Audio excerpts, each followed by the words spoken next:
Привет всем. Ну, в общем, при покупке авто был вот такой вот стук. Ну, он и сейчас есть, как бы. Отъездил я так почти 15 тысяч, но он мне уже надоел. Вот решил снимать мотор, перебирать, заодно и коробку. Уже подготовил, только осталось поменять. Кому не подъезжают к BMW-стам, все говорят, это ваносы. Но по моим сведениям, ваносы здесь заваренные.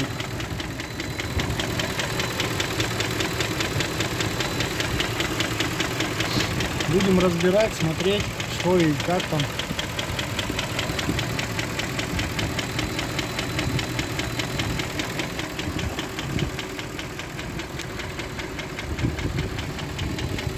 У кого какие предположения.